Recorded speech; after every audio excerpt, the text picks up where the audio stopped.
예, 오늘 말씀은 이제 5장 로마서 5장은 이제 12절부터 21절까지는 이제 또 다른 장인데 여기에서는 이제 그리스도의 연합에 대한 이야기가 무엇인지를 쭉 이제 보여줍니다. 5장 2절 말씀에 또한 그로 말미암아 우리가 믿음으로 서 있는 이 은혜 안에 들어감을 얻었으며 하나님의 영광을 바라보고 즐거워하느니라. 하나님의 영광을 바라보고 즐거워한다라는 것이 5장 2절 말씀에 있었죠. 또한 5장 11절 말씀에 이뿐 아니라 이제 우리로 화목을 얻게 하신 우리 주 예수 그리스도로 말미암아 하나님 안에서 또한 즐거워하느니라 라고 했죠. 5장 2절 또 5장 11절에 하나님의 영광을 바라보고 즐거워한다라는 말씀이 있습니다. 여기에서 동일하게 우리가 소요리 문답 제1문답에 보면은 인간의 제일 되는 목적이 무엇이냐, 인간의 목적이 무엇이냐라고 할 때 답은 하나님을 영화롭게 하고 하나님을 영원토록 즐거워한다라는 것이죠. 그렇기 때문에 장로교인이 되는 시작이 바로 웨스트민스터 소요리 문답이잖아요.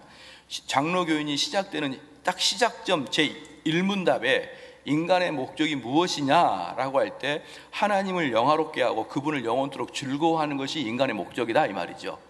그게 우리 성도들의 목적이 되어야 되는 것입니다. 다른 말로 우리 성도들의 목적이 내 영광, 내 만족 또는 내 기쁨 이런 것이 목적이잖아요. 우리는 그런 게 목적이지 않습니까? 우리가 언제 가장 기뻐요? 우리가 원하는 것을 이루었을 때가 가장 기쁘지 않습니까? 우리가 하나님을 알았을 때 그 기쁨보다는 우리가 열심히 노력했던 것이 성취되었을 때 기쁨이 더 크지 않습니까? 그리고 우리가 그런 것들을 위해서 더 많은 시간과 에너지를 투자하는 것은 당연한 거 아니겠습니까?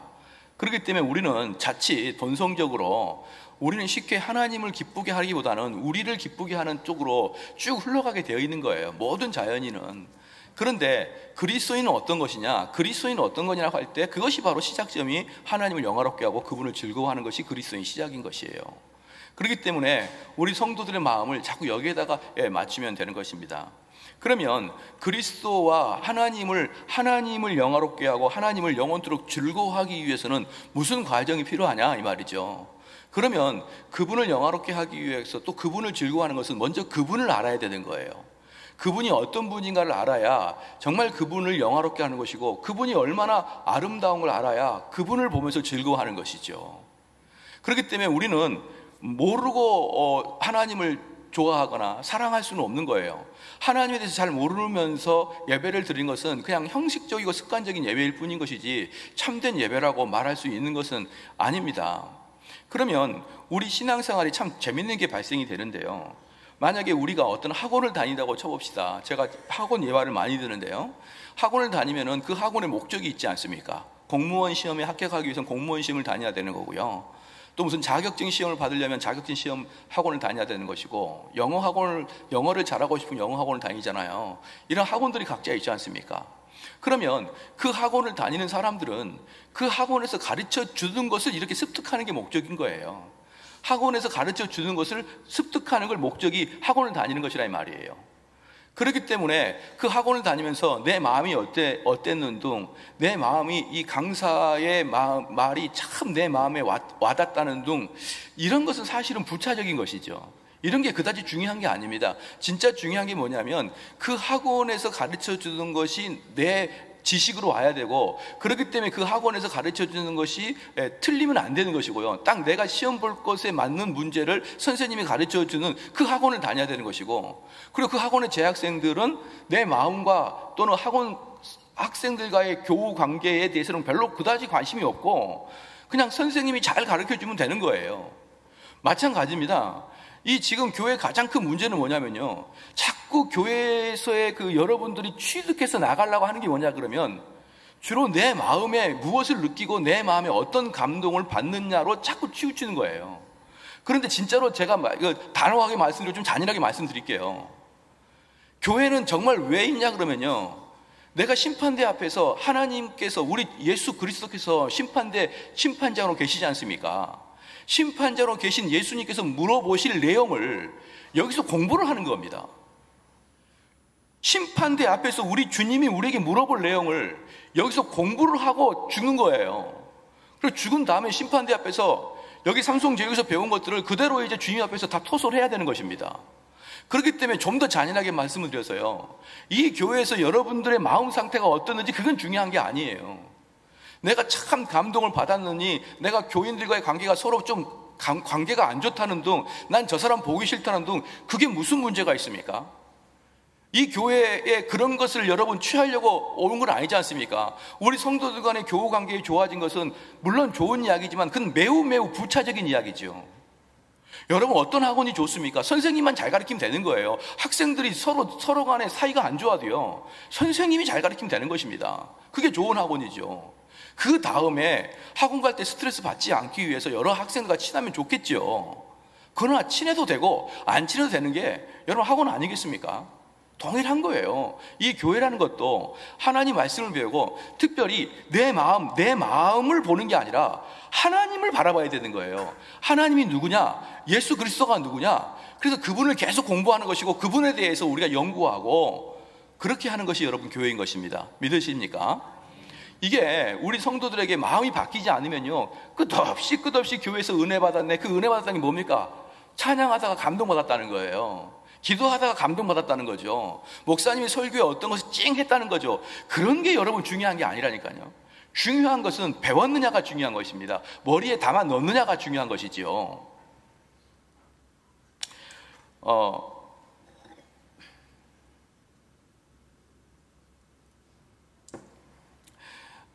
자유주의가 한참 전 유럽을 강타할 때, 이 자유주의가 뭔지를 분명히 보여주는 예화가 하나 있습니다. 강타할 때 자유주의 진영에다가 폭탄을 던진 게 하나 있었어요. 자유주의 진영에 폭탄을 던진 게 누구였냐면 칼 바르트였습니다. 바르트라는 사람이 있었는데, 아마 여러분들은 바르트라는 이름을 생소하게 들어봤을 건데, 그 이유는 제가 바르트를 별로 좋아하지 않기 때문에 바르트를 이야기를 안 하는 거예요. 어쨌든 유럽에 자유주의가 한참 맹위를 떨칠 때 바르트라는 사람이 나타나가지고 정통주의를 다시 주창을 했는데, 그 정통주의가 원래 칼빈부터 왔던 정통주의랑 달라서 그것을 신정통주의라 그래요. 어쨌든 바르트라는 사람이 나와서 정통주의를 주장했습니다. 정통주의를 주장했는데 그 핵심이 뭐냐면 하나님의 완전한 타자예요. 하나님의 완전한 타자, 즉 하나님은 나와 관계없다예요. 하나님은 멀리서, 나와 관계없는 멀리서 나를 보고 계시는 분이 칼 바르트가 말했던 정통주의예요. 왜 그렇게 말했느냐? 왜 나와 멀리 관계없는 하나님을 말했느냐? 자유주의 핵심이 나와 하나님과의 깊은 연합이거든요. 내 마음에 하나님 계시고, 내 마음의 감동, 내 마음의 감화, 내가 하나님께 찬양 드릴 때 감동, 짜릿함, 이것을 추구했던 게 자유주의입니다, 여러분. 그렇죠? 그렇기 때문에 지금 모든 교회는 자유주의에 빠져 있어요. 자유주의 핵심은 이 예배에서 여러분의 감동이에요. 자유주의 그러면은 자유주의 신학자가 전 유럽의 교회를 다 망가뜨렸다 그러니까 무슨 머리에 뿌리가 난 것 같죠? 그렇지 않습니다. 자유주의의 핵심이 뭐냐면 그 말씀이 내 마음의 따뜻함, 내 마음의 감화 감동, 내 마음의 어떤 그 은혜, 이런 걸 추구하는 게 자유주의의 핵심입니다. 그렇기 때문에 자유주의는요, 대한민국 모든 교회가 다 오염되어 있어요. 모든 사람들은 예배와 성경 읽기와 신앙생활의 함에 있어서 감화 감동을 매우 중요시 여기거든요. 그런데 이것이 아니라고 말하면서 바르트가 이야기할 때는 뭐라고 했냐면, 아예 하나님을 너무나 타자, 나와 관계없는 저 멀리 계신 하나님, 그래서 하나님이 나와 지금 역사하지 아니하고 하나님께서 말씀해 주신 그 말씀에 순종해 나가면 된다, 이게 바르트가 말했던 정통주의였습니다. 정통주의, 칼빈주의는 하나님의 타자와 하나님의 내재성을 균형 있게 말하지만, 그럼에도 불구하고 칼빈이 말하고 있는 정통주의는 하나님의 외재성, 외부성, 타자성, 이게 한 80% 정도 되는 거예요. 그리고 하나님의 내재성, 내 안에 계신 하나님, 나를 감화시킨 하나님, 이것은 약 20% 정도의 비율로 칼빈은 이야기하고 있고, 바르트는 거의 타자성을 얘기했고, 자유주의자는 거의 하나님의 내재성을 강조하게 됩니다. 그래서요, 이 자유주의는 모든 교회, 우리나라 교회뿐만 아니라 전 세계에 있는 많은 교회가 이미 자유주의에 이미 포위가 된 상태이기 때문에 하나님의 타자성에 대해서는 그다지 관심 없고, 하나님이 나한테 어떤 은혜를 주셨느냐, 내 삶에서 하나님은 어떤 문제를 해결해 주셨느냐, 하나님은 나에게 어떤 존재냐, 이것만을 공부하는 게 바로 자유주의고 현대주의 신학인 것입니다. 사랑하는 성도 여러분, 여기서 우리는 탈피를 해야 되는 거예요. 그러면 우리가 하나님을 알아가고 예수 그리스도를 알아간다는 것은 무슨 말이냐 그러면, 하나님이 어떤 분인가를 따로 공부해야 된다는 것입니다. 그래서 오늘은 제가 여러분들에게 이제 이 5장 12절부터 대단히 중요한 내용이고 예수 그리스도와 연합에 대한 내용이기 때문에 이 부분은 너무너무 중요한 것이에요. 왜 너무 중요하냐면 바로 이것이 바울의 핵심 교리고요. 그럼 바울의 핵심 교리는요, 이신, 칭의, 성화, 또 뭡니까, 회개, 영화, 견인, 이런 모든 교리들은 예수 그리스도와 연합 안에 있는 거예요. 안에 있는 것입니다. 제일 중요하고 제일 폭넓은 것은 예수 그리스도와 연합의 교리예요. 그렇기 때문에 이 연합의 교리를 우리 성도들한테 낱낱이 조근조근 그리고 아주 깊숙하게 여러분에게 설명을 해드리겠습니다. 그리고 그렇기 때문에 이 연합의 교리는 한 3, 4주 정도 계속 설교가 되어져야 될 것입니다. 11절 말씀에 이뿐 아니라 이제 우리도 화목을 얻게 하신 우리 주 예수 그리스도로 말미암아 하나님 안에서 또한 한 즐거워하느니라. 하나님에서 또한 즐거워하느니라. 이러기 위해서 우리는 눈을 들어 하나님을 바라봐야 됩니다. 눈을 들어 나한테 관심 있는, 여러분 집안에 아픈 사람이 있습니까? 그럼 아픈 사람에게 우리는 관심이 있었고, 우리 집안에 사업이 잘 안 됩니까? 그럼 사업에 대한 관심이 있을 것이고, 우리 집안에 수험생이 있습니까? 수험생활에 관심이 있을 텐데 그 관심에서 눈을 들어 하나님을 바라봐야 되는 거예요. 이게 바로 연합교리의 첫 번째 시작입니다. 그러면 우리가 하나님을 바라본다라고 할 때 하나님을 어떻게 바라보느냐가 문제예요. 그 하나님을 어떻게 바라보냐면 하나님의 속성을 바라봅니다. 하나님의 속성이 무엇인지를 바라보는 거예요.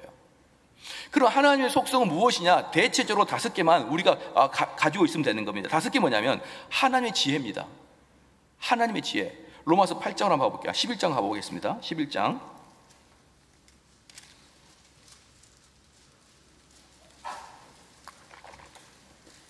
로마서 11장 33절입니다.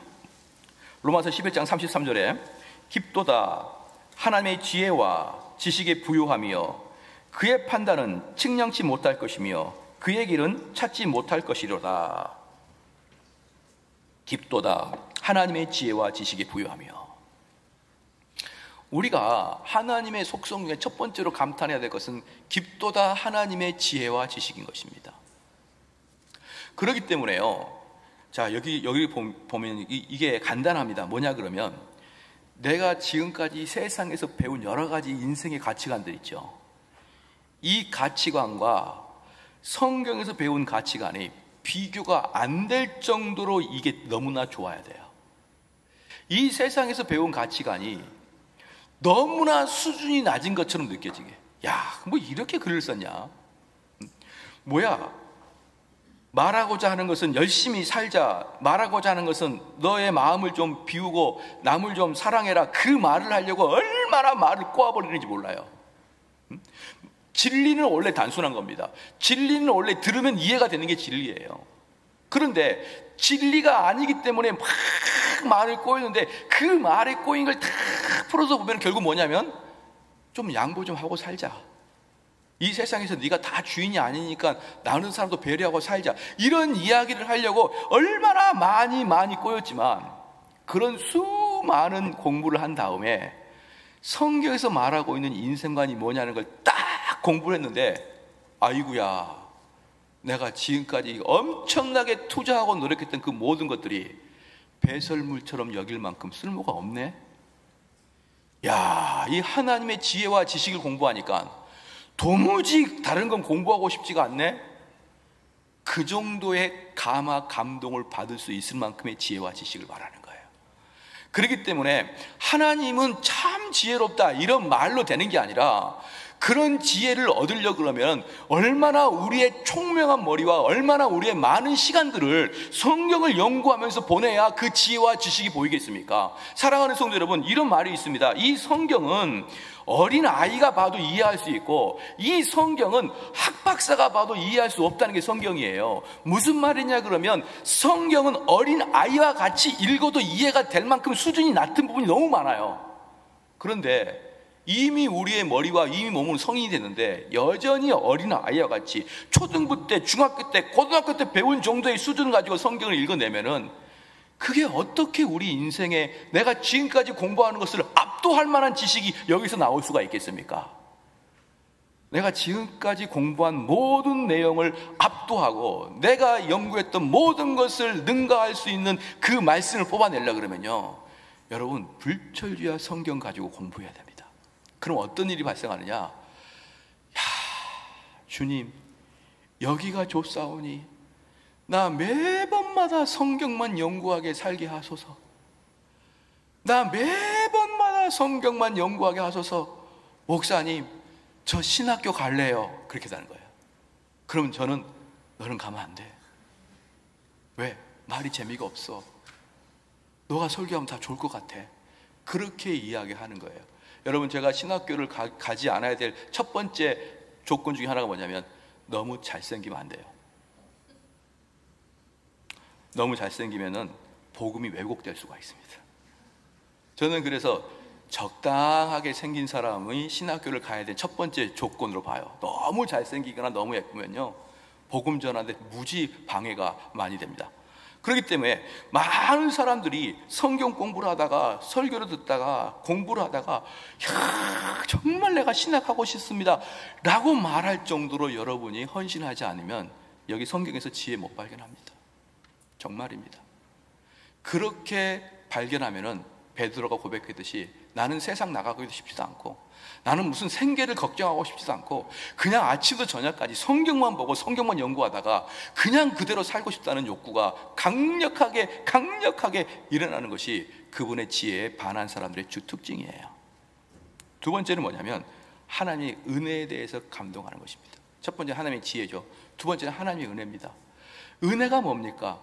값없이 주시는 게 은혜인데, 우리와 하나님 관계는 값없이 주시는 정도가 아니라 우리가 하나님에게 원수되어서 하나님을 대적하여서 하나님을 죽여버리고자 했죠. 우리의 조상들이 누굽니까? 유대인이지 않습니까? 예수님께서 복음을 전하니까 예수님은 십자가에 못 박혀 죽여버리듯이 우리들도 하나님을 원수되어서 하나님을 죽이고자 했던 그 마음이 있던 우리에게 하나님이 우리를 아들로 삼아 주셨어요. 그 은혜와 감동이 얼마나 큰지 이루 말할 수 없는 것이 하나님의 은혜인 것입니다. 세 번째는, 우리는 무슨 속성을 또 묵상해야 됩니까? 하나님의 능력인 것입니다. 어떤 능력이냐 그러면요, 창세기 3장 15절 말씀 보니까 여자의 후손이 뱀의 머리를 상하게 한다 그랬습니다. 여러분, 이 세상은요, 이 세상의 권세 잡은 자는 악한 마귀입니다. 물론 모든 세상을 궁극적으로 운영하시는 분은 여호와 하나님이시지만 실제로 이 세상의 권세 잡은 자는 악한 마귀인 거예요. 그렇기 때문에요, 이 권세, 이 권력에는요, 미묘하게 마귀가 들어있습니다. 여러분, 권세와 권력에는 미묘하게 마귀가 들어있는 거예요. 그렇기 때문에 이런 말이 있는 것입니다. 절대 권력은 절대 타락을, 이런 말이 괜히 나오는 게 아니에요. 권세, 권력을 취할 때는 항상 마귀하고 타협할 수밖에 없는 거예요. 그래서 우리는 누구나 말할 것 없이 이 세상에서 제일 못 믿을 집단이 우린 정치인이라고 말하는 이유가 바로 그 이유 때문에 그러는 거예요. 그들이 아무리 선량한 마음을 가지고 있어도요, 권세를 잡으려고 할 때는 어쩔 수 없이 마귀의 원리와 타협할 수밖에 없는 게 권세를 잡을 수밖에 없는 이유인 것입니다. 그런데 이 세상에 그 많은 권세, 얼마나 무섭습니까? 얼마나 권력이 등등합니까? 우리가 잘못하면 우리에게 벌금을 주고, 우리 잘못하면 우리를 감옥에 넣어버리는 그 권세가 얼마나 등등합니까? 근데 그 모든 권세에 정수리를 갈보리 십자가가 찍어버렸어요. 그 능력이 이루 말할 수가 없는 것이죠. 이 세상의 권세를, 그 마귀의 앞잡이들을, 권세를 십자가로 머리를 찍어버리는 그런 능력의 하나님인 것이에요. 여러분, 이 능력의 하나님을 묵상해야 됩니다. 그 다음에 하나님의 사랑입니다. 하나님의 사랑은 하나님의 지혜, 하나님의 은혜, 하나님의 능력, 이러한 것들은요, 어느 정도 자연 상태를 보면서 파악할 수 있어요. 예컨대 제가 지혜를 한번 하나님의 지혜를 한번 제가 예를 한번 들어보겠습니다. 얼마나 이 지혜가 아름다운지. 6.25 사건이 터졌습니다. 그럼 우리는 6.25 사건이 민족 상장의 비극이라 말하면서 이즈리야 어찌 그리 이날을 이렇게 노래를 부르면서 그날을 잊지 않으려고 합니다. 그런데 잘 봐보십시오. 6.25가 터지기 전에 북한에는 이제 김일성이 정권을 잡고 있었지만 북한에는 놀랍게도 기독교인들이 엄청 많았습니다. 평양을 중심으로, 평양이 동양의 예루살렘이라고 말할 정도로 평양에 기독교가 많았고 남한에는 기독교가 거의 없었어요. 그리고 남한에는 북한보다 더 많은 공산당들이 있었습니다. 그래서 그들을 남노당이라고 했고 남노당을 이끄는 박헌영이었어요. 그래서 실질적으로 투표를 해보니까 이승만이가 투표를 해보니까 남노당 쪽에 더 많이 나올 것 같아요. 막 그러면서 뭐 제주 반란 사건 이런 것들이 일어났는데 어쨌든 그 지나가고요. 그게 6.25 터지기 전의 모습이었습니다. 우리 한국 사회는 자유주의보다는 사회주의가 훨씬 많았어요. 남한, 북한도 그랬고. 근데 6.25가 딱 터지자 한국의 사회주의 공산당은 전부 다 북한으로 올라갔습니다. 그리고 북한에 있는 교인들이 다 남한으로 내려왔어요. 바뀌었습니다. 인구의 대이동, 게르만족의 대이동이 아니라 인구의 대이동. 한국에서 짧은 시간 안에 하나님의 주권적인 방식으로 남한의 사회주의는 북한으로 올라가고 북한의 그리스도는 교회로 남한으로 들어왔습니다. 그리고 대한민국만 역사의 유래를 찾아볼 수 없을 정도로 발전했어요. 대한민국만 동아시아 교회에서 오직 기독교가 있는 국가입니다. 여러분, 물론 6.25 사건이 참으로 고통스럽죠. 그러나 먼 시간을 지나고 보니까 그 고통과 그 악 속에서도 하나님이 대한민국을 축복해 주신 것을 여러분 느끼고 계십니까? 이게 하나님의 지혜예요. 그렇기 때문에 지혜는 우리가 먼 발치를 이렇게 쳐다보면은 하나님이 왜 그때 고통을 주셨구나, 하나님이 그때 왜 우리에게 이런 일들을 시행하셨구나, 이게 느껴지기 때문에 실질적으로 하나님의 지혜는 이 자연을 면밀히 살피면 하나님의 지혜가 보실 수가 있습니다.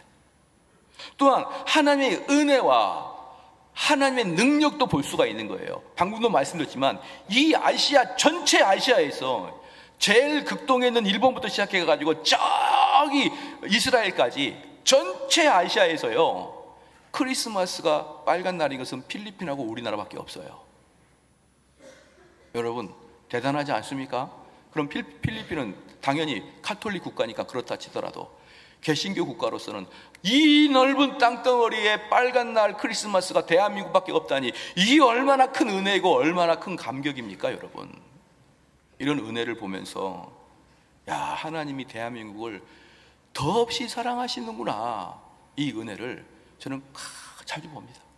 근데 요즘에 보면은 이 나라가 수상해져 가지고 저작권법 어쩌고 그래가지고 크리스마스 때 보면 캐롤송도 아무것도 못 틀게 합니다. 아무것도 못 틀게 해요. 여러분 크리스마스 때, 성탄절 때 우리 그리스도인 더욱더 모여서 축하하기를 주의로 축원합니다. 얘기 때나 크리스마스 그러지 마세요. 우리나라만 크리스마스가 나라에서 쉬는 날입니다. 그렇기 때문에 우리 크리스마스 때 젊은이들이요, 크리스마스 때 남녀들이 돌아다니지 말고 교회 와서 경건하게 보내셔야 되는 것입니다.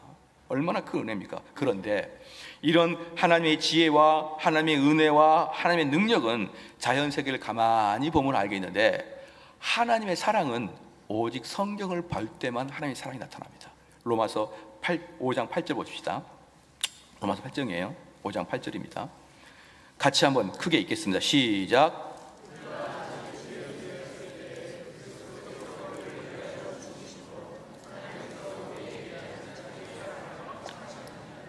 그리스도께서 우리를 위해서 죽으심으로 하나님의 사랑을 확증했기 때문에 하나님의 사랑은 성경을 통해서만 발출될 수가 있는 것이에요.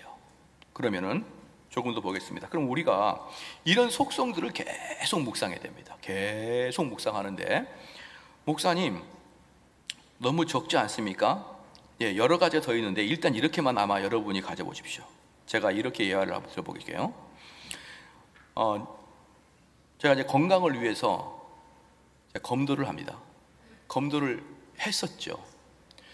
연수로 따지면 15년 동안 검도하고 있는데 간 날을 따지면 한 1년 반 정도 갔을 거예요. 안 가다가 한 번 가고 안 가다가 한 번 가고 관장님 얼굴에 잊을만 한 번 가고 이렇게 해가지고 정말 오랫동안 정말 조금씩 다녔죠. 근데 검도는 4가지 공격밖에 없어요. 4가지 공격. 머리, 손목, 허리, 목지름, 그거 4가지만 공격합니다. 거기를 쳐야만 점수를 따요. 근데 검도는요, 여러분들이 처음에 입관할 때부터 시작해가지고 만약에 계속 검도를 해서 30년을 검도해도 이 4가지밖에 안 합니다. 4가지밖에 안 해요. 다른 거 뭐 어깨치기, 겨드랑치기, 발목치기 이런 거 없어요. 무조건 머리, 손목, 허리, 찌름 이렇게만 있는 것입니다. 그렇죠? 그런데 4가지만 쭉창창 평선하는데 10년 연습한 검사가, 우린 검사라 그래요. 검사가 머리를 딱 치면 그 칼날이 청아합니다. 청아. 아름다워요. 칼날이 공기를 나르고 쫙 치는데 너무 깨끗해요.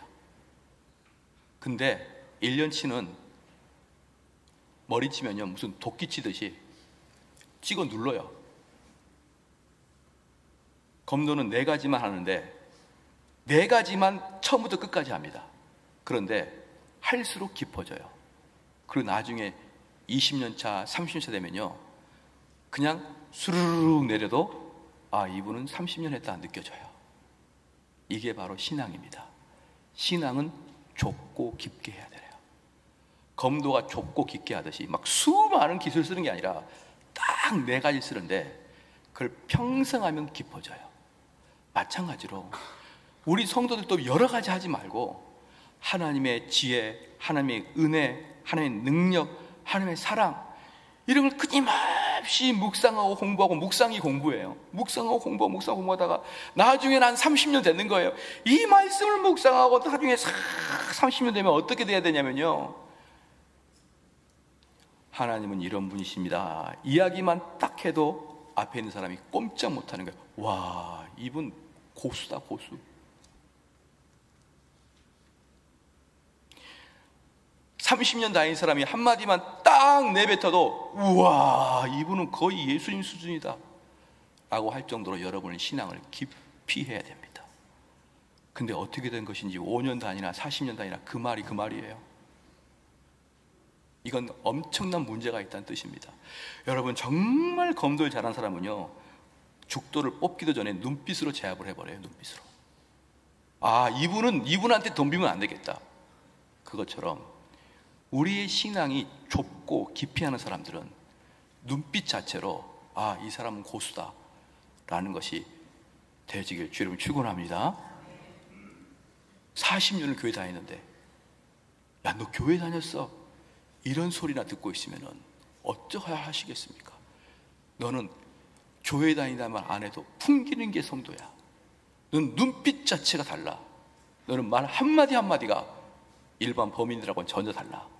이런 자가 여러분 신앙이 성숙한 것입니다.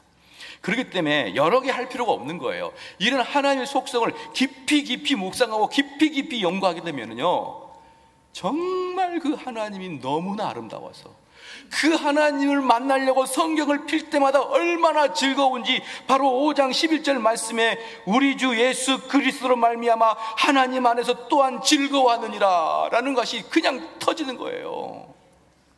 그냥 터지는 겁니다. 내가 사랑하는 사람, 내가 예수 그리스도 사랑하십니까? 내가 하나님 사랑하십니까? 그럼 내가 사랑하는 사람 만나러 갈 때마다 얼마나 기쁩니까? 내가 사랑하는 사람 만나려고 이번 주 토요일 날 만나라고 약속을 해놓으면 벌써 한 주일 동안 그 마음이 설레이기 시작하는 것이에요.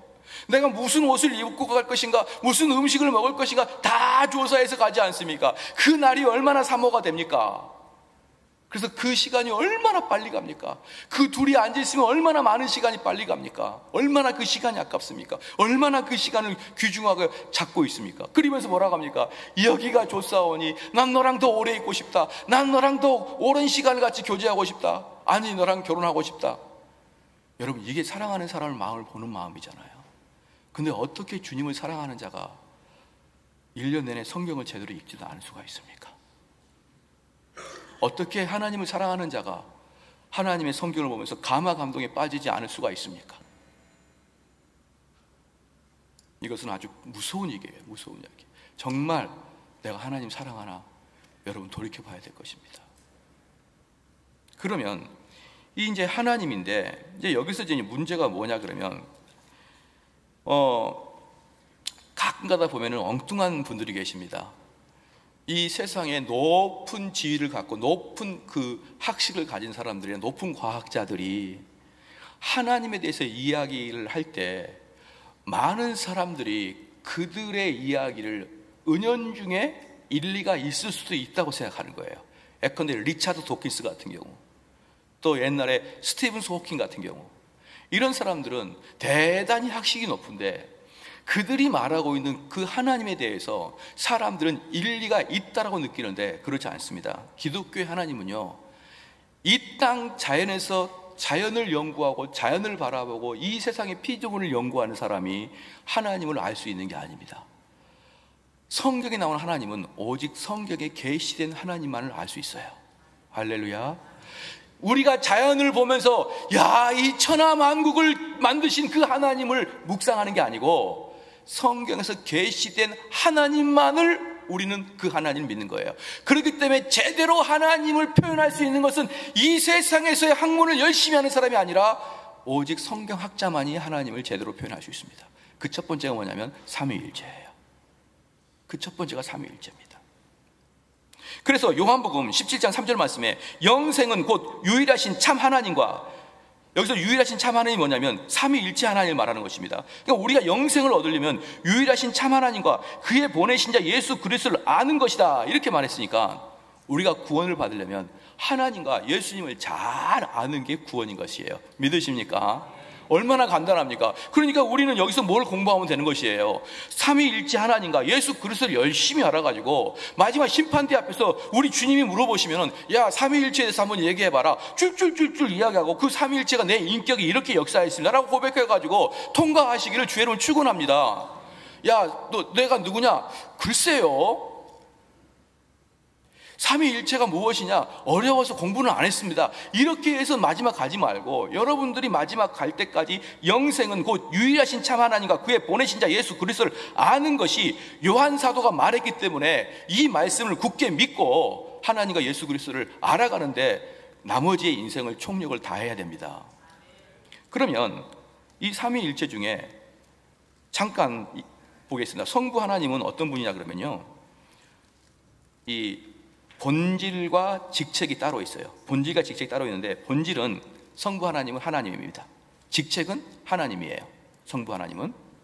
그러면 그 하나님은 어떤 권위를 갖고 있느냐? 성부 하나님은 어떤 권위를 갖고 있느냐? 이 세상을 통치하시고 율법을 주셨고, 그리고 그 율법을 어기는 자들에게 벌을 내리고, 그 다음에 하나님께서는 우리에게 구원의 방식을 계획해 주셨고, 이게 성부 하나님의 하신 일이었어요. 다시 한번 말합니다. 성부 하나님은 본질이 하나님이고 직책이 하나님이고 그 권위는 이 세상을 통치하고 율법을 주셨고, 율법을 어긴 자에게는 벌을 내리시고, 그럼에도 불구하고 죽어가는 사람을 위해서 구원의 도를 계획해서 우리에게 주신 분이 하나님이십니다. 그 다음에 성자 하나님은 본질상 하나님이시고 직책상 중보자예요. 본질은 하나님이고 직책상 중보자입니다. 그래서 이 성자 하나님은 모든 권위를 아버지로부터 받아서 죄악은 모든 죄를 대신 짊어지신 중보자 안에서 당신이 그 짐을 짊어졌어요. 그 다음에 성령 하나님은 본질상 하나님이고 직책상 성결케 하는 영입니다. 직책상 성결케 하는 영이고, 그리고 우리 성령 하나님은 죄인을 겸손하게 하시고 하나님의 뜻에 순종하게 하시게 하는 역사를 성령 하나님이 하시는 거예요. 잘 들으십시오. 우리 하나님에 대해서 알아야 되잖아. 이런 걸 아는 거예요. 이런 게 내 마음에 큰 감화 감동이 없다 그래도 이런 걸 아는 것이 하나님 아는 것입니다. 하나님은 삼위일체로 계십니다. 성부 하나님은 본질상 하나님이고 직책상 하나님이고, 그런 율법을 주셨고 율법을 수여하셨고 율법을 어기는 자에게 벌을 주시고 구원의 계획을 작성해서 주신 것이에요. 성자 하나님은 본질상 하나님이시고 직책상 중보자이시고, 그 예수님은 하나님과 예수 그리스도 사이, 하나님과 우리 인간 사이에 중보 역할을 감당하셨습니다. 여기 재밌는 게 있습니다. 이런 예를 들어볼게요.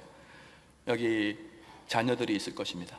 아버지와 자녀들 사이에 이 자녀가 아버지의 자존심을 너무 상하게 한 거예요. 너무 아버지의 자존심을 상하게 합니다. 그래가지고 아버지가 난리를 쳤습니다. 상을 엎으면서 회초리에 때려가지고. 그랬더니 이 자녀가 다시는 아버지하고 이야기를 안 한다고 문을 닫고 들어갔어요.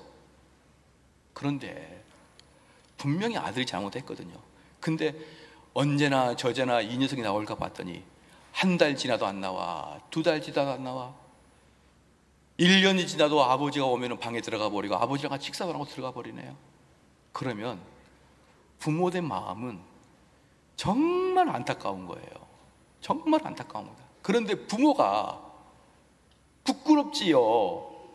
부끄럽게 아들한테 가가지고 아들아, 아빠가 미안하다, 용서해 주라, 그렇게 하지 않기를 바랍니다. 부모님들, 무조건 용서는 자녀가 부모에게 용서를 구해야 되는 거예요. 그런데 해도 안 나오니까 이제 아버지가 눈물을 머금고 아들한테 아들아 내가 미안하다, 이제 화를 풀어라 라고 해야지만 문제가 해결되는데, 도대체 아버지의 명예가 그것이 허락을 안 하는 거예요. 아버지의 명예는 그것이 허락이 안 됩니다. 그러면 그 중간에 중재자가 한 명 들어오는 거예요. 중재자. 이게 예수 그리스도입니다. 하나님과 인간 사이에 이렇게 원수되었는데, 인간은 하나님을 찾지도 않고 하나님의 원수인 상태에서 하나님을 죽이려고 하는 그 인간에게 하나님이 보다 못해 저 인간들을 다 나한테 와야 되는데, 차마 하나님이 내가 미안하다가 말을 못하니까 인간들이 아버지 제가 죄송합니다 그리고 오기만을 기다리는데, 그 일을 누가 해주냐면 예수님이 해줍니다. 그럼 예수님이 어떤 능력이 있냐면요, 우리 하나님의 명예와 하나님의 권위를 1%치도 축소시키지 않고, 하나님의 권위를 1%치도 축소시키지 않고 인간에게 찾아가서 인간이 자발적인 마음으로 하나님에게 죄송하다고 말할 수 있도록 우리 주님이 역사하신 거예요. 이게 우리 주님의 능력인 것입니다. 인간에게 강압적으로 하나님께 자성했다, 그래 너가 잘못했다, 그래, 그게 아니라 인간이 즐겁고 기쁘고 자원하는 마음으로 하나님이여 내가 잘못했습니다 라고 이야기를 하게끔 중재자 역할을 했던 분이 바로 예수 그리스도시에요. 이게 바로 주님의 능력인 것이고, 이게 바로 우리가 인간이 도저히 이해할 수 없는 하나님의 지혜였던 것입니다.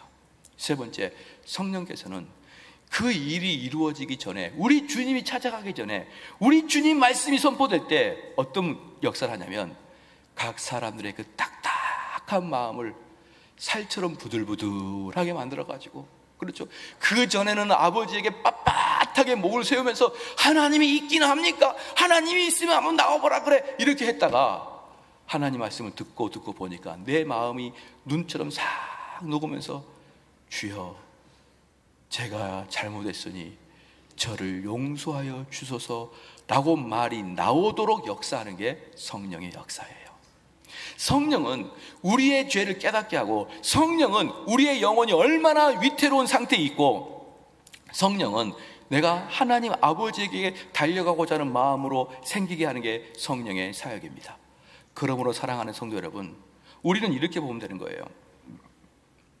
하나님을 묵상할 때 성부, 성자, 성령 하나님을 뭉뚱그려서 묵상하지 말고 한 분 한 분을 묵상해야 됩니다. 여기서도 성부 하나님 생각할 때, 하나님 이 만물을 창조하시고 이 아름다운 구원의 도를 주시고 이 능력으로 우리를 이까지 이끌어주신 감사합니다.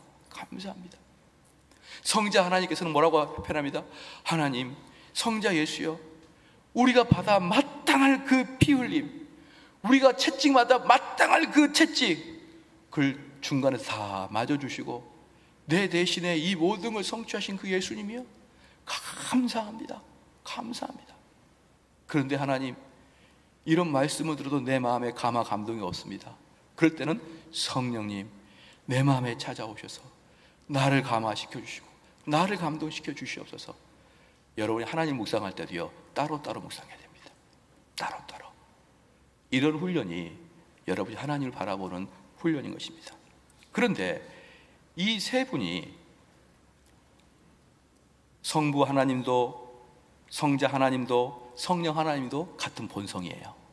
같은 본성인데 뭐가 다르냐면 인격이 다릅니다. 인격. 성부 하나님의 인격과 성자 하나님의 인격과 성령 하나님의 인격이 달라요. 인격은 세 개인데 본성이 하나예요. 자, 여기까지만 여러분 좀 기억해 주시고, 두 번째입니다. 이제 삼위 하나님께서 창세전에 이렇게 모여 있는데, 야, 우리 한번 모여보자. 우리 하나님이 말씀하십니다. 인간이 아담 이후에 타락할 것인데 이제는 저 인간들에게 구원을 맡길 수는 없다. 왜? 원래는 아담에게 구원을 맡겼거든요. 왜? 아담이 선악과를 안 먹으면 영생 살 수 있었습니다. 영원히 살 수 있었기 때문에 그게 구원인 것이에요. 그런데 아담이 실패한 거 보니까 이제는 구원을 인간의 손으로 두지 말자, 이렇게 하나님께서 계획을 하신 것입니다. 그런 다음에 그러면 이 구원의 도를 내가 계획할 테니까, 자, 봐자, 이렇게 해서 성자가 가가지고 중재자 역할하고 모든 율법을 다 지키고, 왜? 아담이 율법을 어겼으니까 율법을 다 지키고 그 다음에 너가 십자가에 못 박혀서 죽어서 부활해라. 그러면 내가 이 사람들을 구원하겠다. 이렇게 계획을 잡은 거예요. 이렇게 성부, 성자, 성령 하나님께서 계획을 잡아가지고 성자 하나님이 그 다 성취한 것을, 내가 택한 백성을 성령 너가 가서 다 구원해와라 라고 계획하신 것입니다. 그게 창세전에 계획하신 거예요.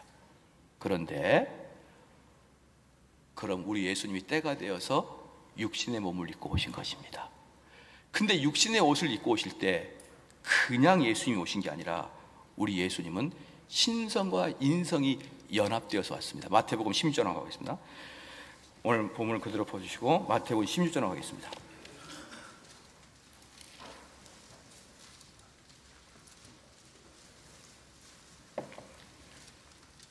16장, 베드로 시몬의 고백 16절입니다. 16장 16절이에요. 봅시다. 시몬 베드로가 대답하여 가로되 주는 그리스도시요 살아계신 하나님의 아들이시니이다. 이게 뭐냐면 주는 그리스도, 그리스도, 메시아, 기름 부은 자, 우리의 구원자인데 그 속에 뭐가 있냐면 하나님이 계시는 거예요. 살아계신 하나님의 아들이시다. 그러니까 주는 그리스도시며 주님은 하나님이시다, 이 말이에요. 이게 바로 우리 예수님의 완전한 인성과 완전한 신성, 더 나아가서 삼위일체를 베드로가 고백한 겁니다. 할렐루야.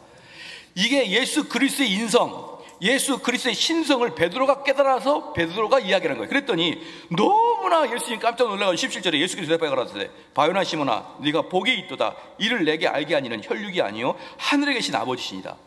이것을 베드로가 아는 것은 인간의 노력으로 알고 있는 게 아니라 하나님께서 그 베드로에게 알게 해준 거예요. 어떻게 알게 해주느냐? 주는, 우리 예수님은 살이 있는 하나님의 그 살이 있는 인간입니다. 인간, 완벽한 인간이고 또한 그 속에 완벽한 하나님이 계신 것을 우리 베드로가 발견한 거예요.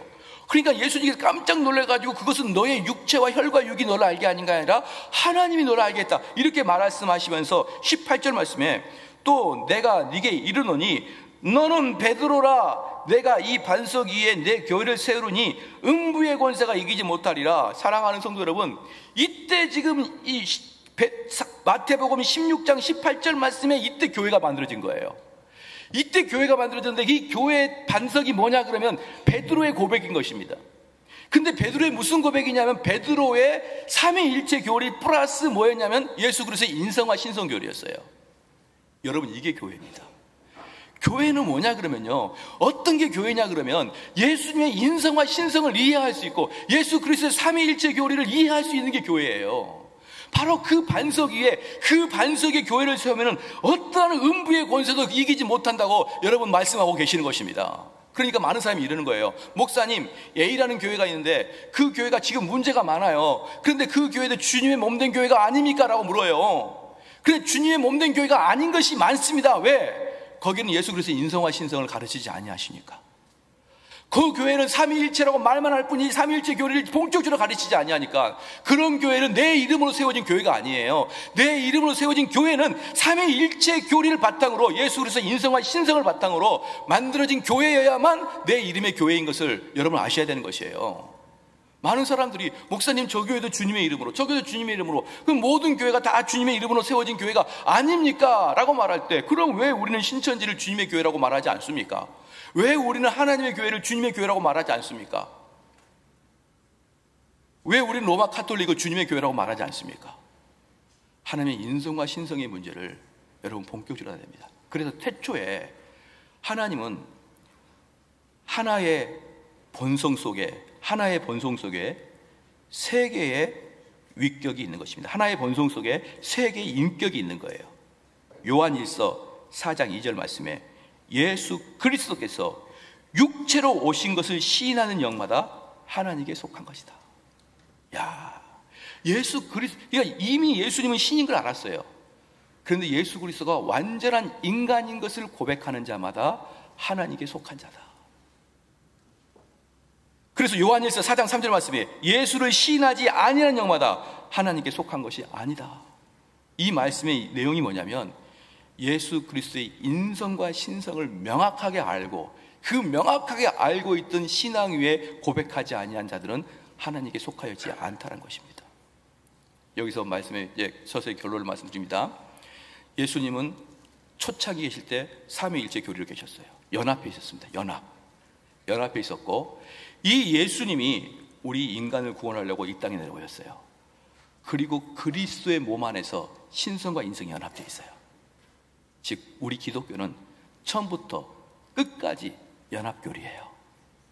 다음 주는 이 예수 그리스도와 인간의 연합이 어떻게 되는지를 제가 말씀을 드릴 건데 지금은 그 말씀을 하기 이전에 배경으로 태초의 삼위일체 하나님의 연합, 그리고 삼위일체 하나님께서 예수 그리스도를 파송해서 이 땅에 오실 때 예수님은 예수 그리스도라는 육체 안에 신성과 인성 두 개의 본성이 연합되어 있습니다. 그래서요 예수님은 하나의 인격 안에 두 개의 본성이 있는 거예요. 하나의 인격 안에 두 개의 본성이 있습니다. 어떤 본성? 인성과 신성. 이 두 개는 서로 혼합될 수도 없고 서로 섞일 수도 없지만 두 개가 연합되어 있어요. 이 두 개는 혼합될 수도 없다는 것은 뭐냐면 예수님은 완전한 인간이라는 뜻이에요. 또한 예수님은 완전한 신인 것이에요.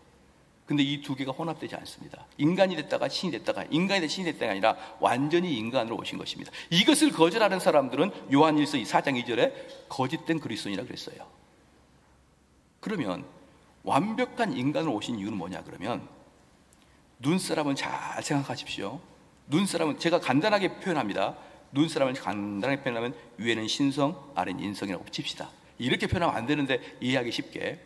그럼 이 아래의 인성은 무엇을 하냐 그러면 태초에 하나님이 선택한 백성들이 쫙 땅에 있습니다.